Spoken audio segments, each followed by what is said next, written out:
1 day to go. Arsenal versus Real Madrid. On Tuesday, we've got a press conference today, open training, and some news regarding our opponents, and more to discuss in today's Arsenal News Show.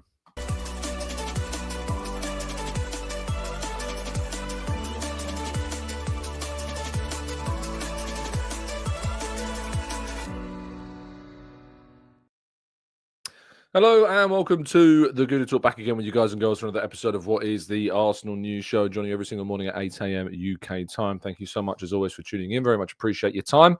I hope you had a really good weekend. Hope things have been good for you. Certainly it was a nice weekend for me, pretty much. You know, other than a rather ludicrous round trip to Everton where we ended up disappointing, but closed the gap to Liverpool at the top somehow. And then a very chill Sunday of a first round of golf that didn't go too bad. I'll take it. I'll take the first 9, awful, terrible. First round of golf I've played in, I can't remember how long. The second round, it's pretty good. Scored a 50 on the back 9. I'm happy with that. We move. That's all I can say.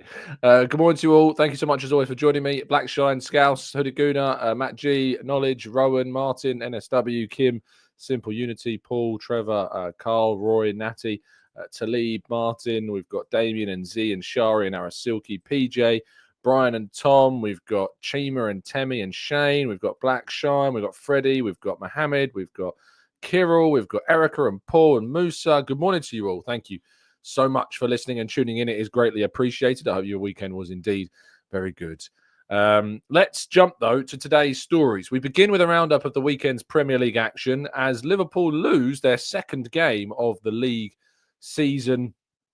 I was having a chat with a friend of mine yesterday on the course who also is an Arsenal fan. We were having to talk about, I wonder how many weekends of the nine weekends where Liverpool have dropped points. They've drawn 7, lost 2 so far during this campaign. I wonder how many of those 9 match weeks that they dropped points, we also dropped points. I'll be very curious to know how many, because if Arsenal had beaten Everton, we currently would be sitting on 64 points and 9 points behind Liverpool, with the chance to go and play Liverpool. Had we beaten them at Anfield, of course, that means the gap would have been 6 points with, 6 games. 6 games to drop 6 points. It's unlikely, but it's far more likely than, 8 points. It's far more likely than 8, isn't it? And that's the angst for me. That's the frustration for me, is that there's been, I feel, so many. I might go back and have a look actually this today or tomorrow, or maybe a little bit later on Wednesday, how many weeks there have been where Liverpool's have dropped points and Arsenal have dropped them in the same weekend. It's just so irritating, isn't it? That keeps on happening. But the other results from the weekend, obviously we know all of Saturday's results. 1-1 Arsenal, Crystal Palace 2, Brighton 1, Wolves 2, Ipswich 1, West Ham 2, Bournemouth 2, Aston Villa 2, Nottingham Forest 1, which means Arsenal open a 5-point gap to third place. Chelsea drew 0-0 with Brentford, really damaging result for them.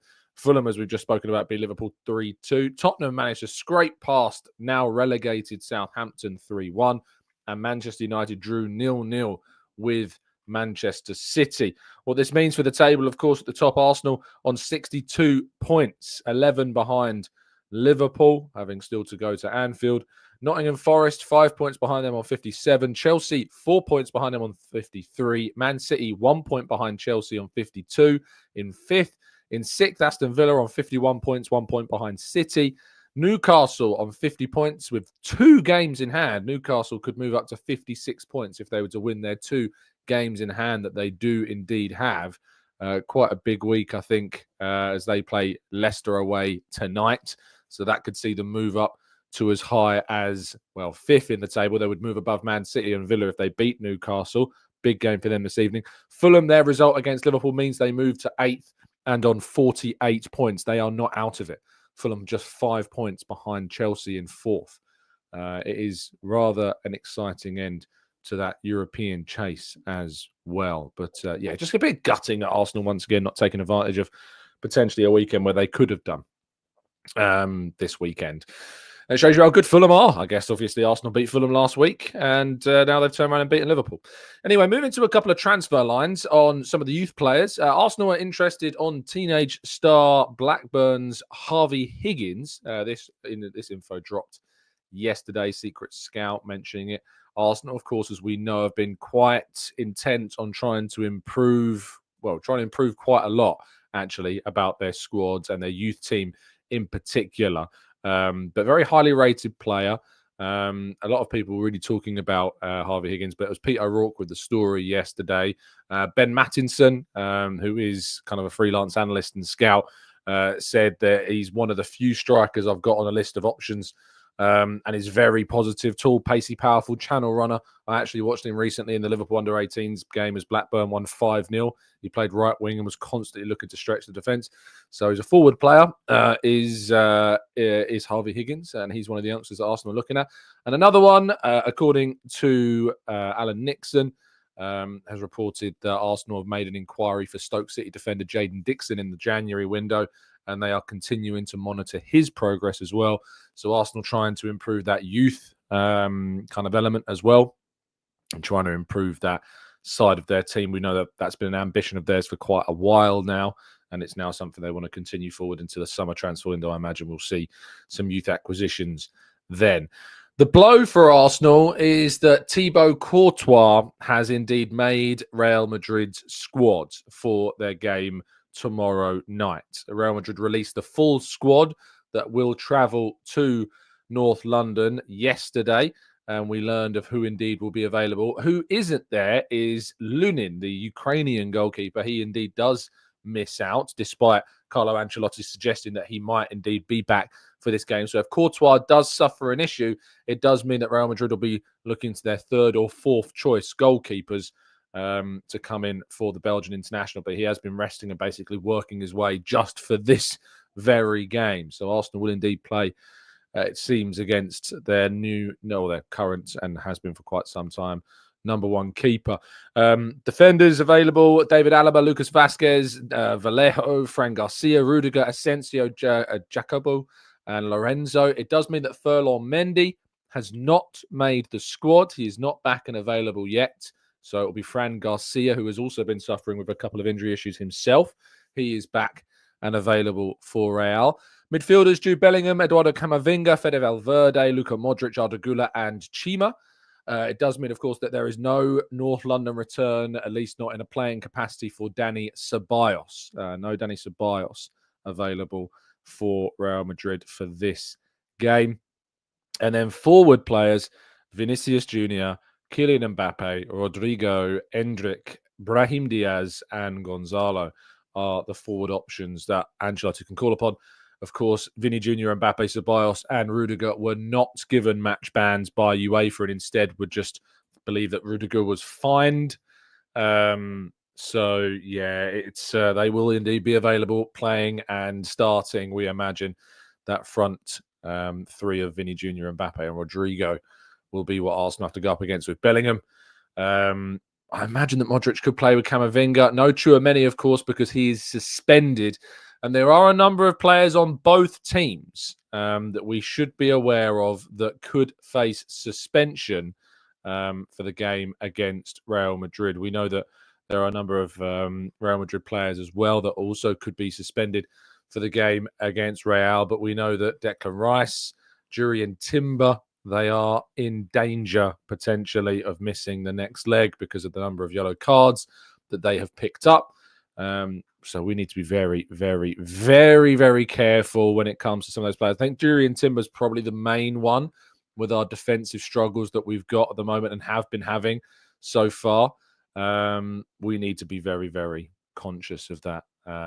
Very conscious indeed of also some of the other issues that we are suffering with, the injuries, and hope that players will be back in time to face them in the second leg, maybe. I doubt it, but maybe there's some hope on those fronts for the likes of Calafiori, of course.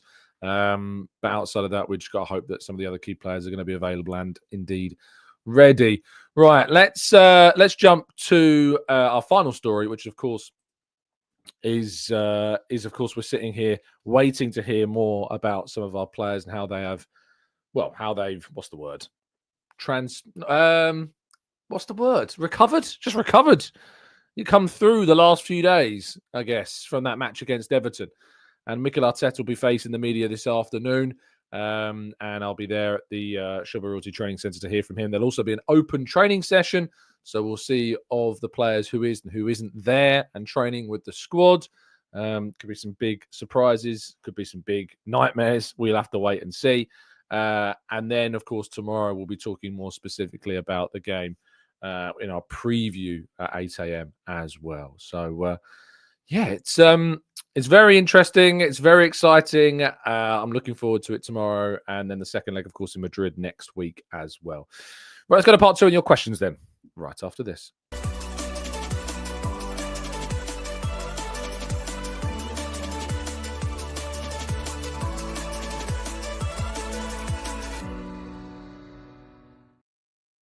Right, this is part 2 of the show where we're going to be tackling some of your questions and more.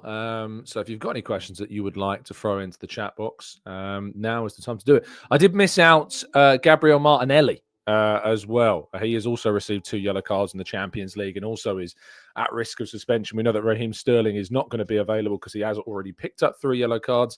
These all, of course, cancel out very soon.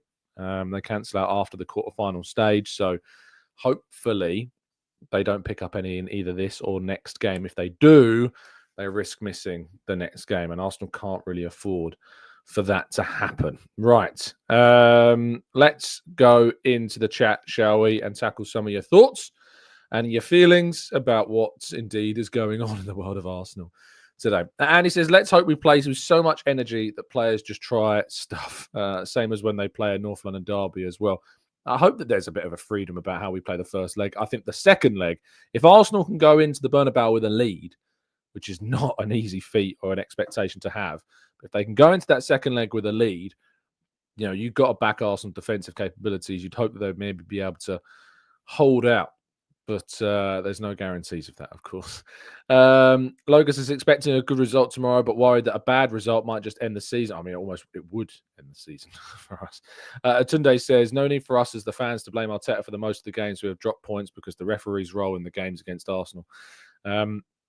So many games this season where we've dropped points. Obviously, we can point to those officiating decisions. They've been ridiculous, as we all know. Wes says, of all the players available, Real Madrid, Ceballos is the one that we'd least perhaps fear, probably. Shame it's not one of the others. I think that those that are kind of speaking in these kind of terms about Ceballos haven't actually watched much of him in the last couple of seasons since he left Arsenal. When he returned to Madrid after his loan spells with Arsenal, Real Madrid were looking to get rid of him, looking to sell him. And Ceballos fought for his place and earned his place back and has played very well for Real Madrid. So he's not the player that we had on loan anymore, that's for sure. He's a very different player. Komodo says Brighton twice, City away, Bournemouth away, Everton away. Did strange refereeing decisions cost us more than injuries or squad composition this season? There's definitely an argument for it. I still think injury is the biggest issue with this campaign. But, if you swapped the minutes that Saka missed with Salah, and Saka was available for the time that Salah was available and Salah wasn't, I think, the first and second places in this league would be swapped, that's for sure. Ernest says, who would you rather start at centre-back against Real Madrid, White or Kivior? A fit Ben White, I think, obviously. I'd rather go Timber, White, Saliba, Lewis Skelly. That would be my back four for tomorrow. That's who I hope starts tomorrow, but I have a feeling that it might be Kivior. Dan says 5 times Arsenal have dropped points on the same week as Liverpool this season. Wow. It's crazy. I wonder how many of those 5 times we faced a ridiculous refereeing decision. Did you see the penalty that wasn't given yesterday, by the way? In the first 5 minutes of the game. I don't get how Fulham weren't awarded a penalty. They won anyway. It doesn't matter. But once again, ridiculous decisions happening so much. Absolutely mad. Harvey says, any truth about Victor Gyökeres, an agent visiting the Champions League game, or is he just there to enjoy a game? I have no idea. Not heard anything, mate, on that front, Harvey, I'm afraid. Gunnar Rally says, I see Skelly on the left wing becoming a new Lundberg. Fast, inventive, defensive, responsible, and aggressive. What do you all think? I still see him as a defender at the moment, but who knows? He's still very young. Could develop, could change. Let's wait and see.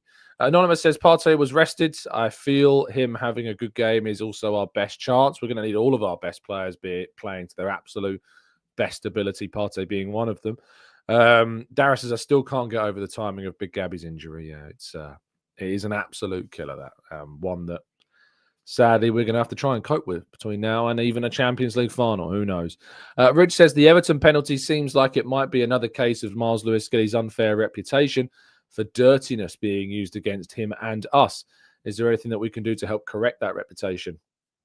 Unfortunately not. I do my bit. I've written stories about how I think that Miles Lewis-Skelly's been treated unfairly. I've heard from Sol Campbell and his words on Lewis-Skelly, published those comments. You know, I don't know what more we can really do, unfortunately. It's just not something within our power. Ramsey says, which Arsenal players could get suspended for the home game? As we've just talked about there, Martinelli, Rice and Timber are all at risk. Dylan says, I always wanted these big games in the Champions League to see how good we actually are, but it's a shame that we have so many injuries. And Lee says, Tom, be interesting to hear your view on why we have been so boring this season. We are not moving the balls quickly enough, and most games have been a yawn fest. I think this, again, it's to do with the players that have been available mostly. Some players are out of form, Odegaard in particular. But we've lacked our most creative player and best player in the team in Saka for so long as well. And we're just seeming, I think there's a real frustration amongst how we've played this season, even within the players. I also think there's something to do with the fact that Arteta looked at the gap between us and City last season and saw that and thought, we need to be more robust this season. I think that's backfired. And I think next season with a new striker, another new forward on top of that, maybe we need to return to our more throw caution to the wind and be more offensive-minded.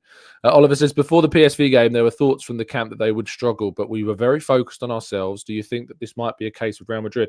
It's a really good point, Oliver, because, yeah, you're right. Before the PSV game, there were some real concerns about how we would play that game. There were a lot of people predicting, myself included, a very low scoreline against PSV. People were predicting that we wouldn't do well against them at all and even could potentially go out. So the fact that we now get to the stage where we're facing a Real Madrid side who also would like to attack, will open up spaces, will give us more room, maybe then we will have the opportunity to be able to do something rather special. It could be a game that suits us. We're going to have to wait and see. Let's go to Arthur says, are you concerned about our captain's performance lately? Of course. Fuad says, Tom is this is one of the worst. Tom, is this one of the worst seasons in the Premier League you've seen in recent memory in terms of overall quality entertainment? I mean, I think football in general is kind of moving in this direction. It's so tactical. Everyone's so scared of losing that I think that that's leading us to a very boring state of football. Yeah, I think it's a point of view that is being discussed more and more of late as well. Samuel says, what did you think about our back line's performance against Everton? I heard Kivior played well and wonder how White looked. It was good. We didn't really give them anything. Arteta spoke in the press conference after the game. We barely gave Everton a sniff of any real chances in the game. We were very, very solid. They were quite poor, particularly in the first half, especially they kind of gave the ball away a lot, kind of put the emphasis on us to attack. Their game plan was very much to try and counter-attack, but we never really gave them too much of an opportunity to do that. So we were very solid defensively. Kivior played well. He wasn't really tested, but I think he did play well. We'll go out through, Anthony will be going through the lineups on Tuesday, but says, Tom, what is the likelihood that we go through? Real Madrid are by far the favourites for this game. You know, going out to Real Madrid is no muggery at all. I just want to see Arsenal be competitive. That's what I'd love to see. There's been years where we've drawn against Barcelona and Bayern and we've been handily knocked out. Last season, we only came within one goal of beating Bayern and knocking them out for the first time in, forever. It would be nice to be able to say that we've knocked out one of the biggest teams in Europe for the first time in however long, because it's been a long time. But we've had some big results in Europe this season. We've played well against the likes of PSG. We came close to getting a result in the San Siro against Inter. So, you know, I think there is still more to come from this Arsenal team, and a big result is still definitely possible. Yoni says, I'd argue football not involving the big six sides has been more entertaining than ever. Games like Forest against Villa have been much more exciting than, say, Arsenal against Chelsea. I'd find it hard to disagree with you. Knowledge says, I feel like it was Kivior's error that led to the penalty decision. Outside of that, he did well. I mean, you can't really blame anyone for the penalty being given. It's a penalty that should never be given. So, yeah, it's a difficult one to do. Fuad says, I don't know if you've mentioned it before, but between Sesko and Gyökeres, who's your first choice for the summer? Sesko. I've said this a number of times. For me, it's Isak, Sesko, Gyökeres. It's been that for a while. Loga says, we play better against open playing teams. It's the low block teams that we struggle against. Soup says, even though we never won anything, I missed that 2008 Arsenal team. Maybe I just missed caution to the wind football. Maybe that was why we didn't win anything. Andy says, Kivior, if he doesn't hesitate, could be okay. In teams of pace bar Saliba versus Mbappe, we lose each run duel clearly. I mean, there was a crazy stat about Marino's game against Everton. He won so many duels in that game. He had a good game, Marino, against Everton in midfield.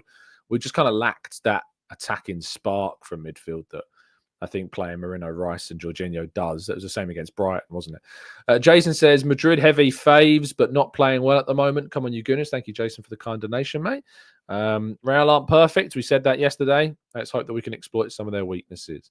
Jabu says, we are playing Real Madrid. I'm excited. We have come very, very far indeed. Elisa's Tom, how moving was the KC tribute on Saturday? Was it a lump in the throat? Oh, it was very emotional. Yeah, it was. It was hard, like, to watch it, because I still can't believe he's not here. It all happened so quickly. I really do struggle with Kev's passing, because I can't fathom what people like Sophie and Lee have gone through in this period. But really, really struggle with it. In lighter moods, Lahudaguna says, pre-match Nando's before tomorrow night's game. If I have Nando's, it means I can't eat the nice food that's in the stadium. So probably not. Daniel says the refs hate Arsenal and have cost us the title. The only one that blames Arteta are the ones that never back him in the first place. Disagree at your peril. Arthur says the league is done. Relegation done. The only thing left now is the pathetic referees and the VAR. Andy says it's just the pace at the back, I'm afraid. If you look at our fullbacks versus their winger, transitional, we are a target. Mark says, I managed to get a ticket for Real Madrid by the ballot. Congratulations, Mark. You are one of very few, I imagine, who was entering the ballot and was successful. If you're going tomorrow night, congratulations on getting a ticket. It will indeed be one of the best, hopefully, nights at the Emirates. I'm praying it will be. The atmosphere is special. I should point out, I have my reservations with the Ashburton Army for many, many reasons. But I will bring your attention to a post on their page yesterday, which was posted to make you aware. Let me find some information for you if you are going to tomorrow's game. So the AA have organised a march for the Champions League match against Real Madrid on Tuesday. They are urging everyone to join them for the biggest one yet, with or without a ticket, as we cheer on the team and light North London red. The march will start at 6:45 outside the Eaglet. Don't film, be the atmosphere, not the audience. This is our biggest game in recent history at the Emirates. Let's all play our part in making the atmosphere unforgettable, both outside and inside the stadium. More plans will be announced soon. Yeah, if you are going to attend that march, please do follow that message of do not film. Don't film it. Get involved with it. Put your phone in your pocket. There'll be people there that are designated to film that within the AA, I'm sure. Don't film it. Enjoy it. Put your full effort into making that march as great as it can be. Behave, please. But there is then also a message that went up yesterday on the TIFO that will be involved inside the stadium. There will be a full stadium TIFO on Tuesday night. This is a fan-activated display, which means it's up to all of the fans attending to make it work. When you're arriving, there'll be a piece of plastic material on your seat. Please hold this up over your head as the players walk out of the tunnel and keep it raised throughout the Champions League anthem. We are also urging everyone to arrive at least half an hour before the kickoff to back the players during the warm-ups, which we'll be doing after the march. This is one of the biggest games that the Emirates has ever seen. The team will need every bit of support from the first whistle to the last. I can only echo those words. If you are going, please get in there early. One more pint in the pub is not worth missing out on potentially the best atmosphere that you've ever seen inside the Emirates. Please get there early. We know that the Emirates can be an absolute nightmare to get through the turnstiles at times. Don't risk it. Don't turn up the last minute. I mean, really, of all the people that have got tickets, if your intention is to turn up 10 minutes before the game starts and then struggle to get in, that ticket could have gone to someone else that would have been there an hour before. And I reckon there have been plenty that have been there 2 hours before. And I'm not saying you have to do that, but I'm saying please, please get there early if you're going. Please get there early. You know, I really, really hope that there isn't an empty seat in the ground. I really hope that there is people in their seats half hour before kickoff, soaking up the atmosphere, watching the warm-ups, back in the team, getting the atmosphere going as soon as possible. I remember being at that PSV game.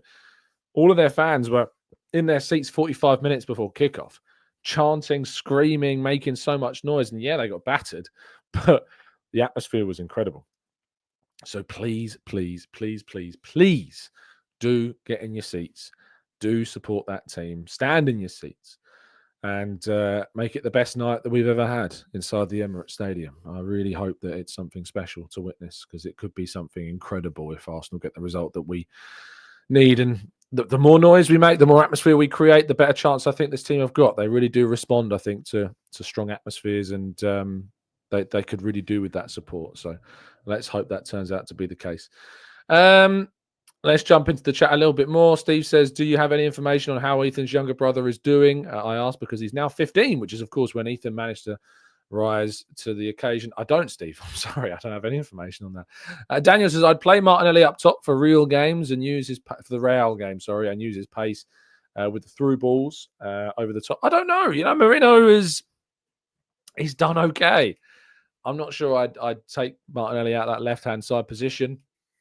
I think Arteta's got a choice between Trossard and Marino. I'm not sure what he's going to go for. It could go either way.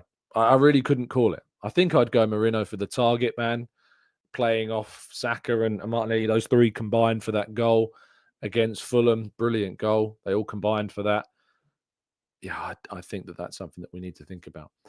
Abdul says, how many times have you watched Henry running through the Galacticos in 2006 at the Bernabeu? Me, 45 times, says Abdul. Yeah, it's been on replay quite a bit in the weeks leading up. Certainly when it was announced that we'd be playing Real Madrid, that was playing quite a lot. Yeah, what a goal.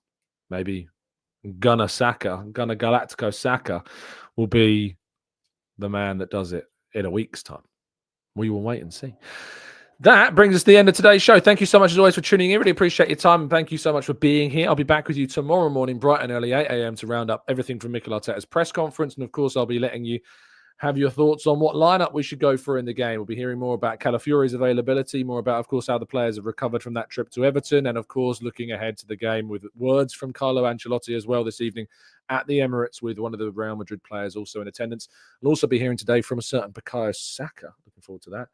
Have a great day. Enjoy yourselves. Stay safe, stay well, stay happy and respectful. And as always, up the Arsenal.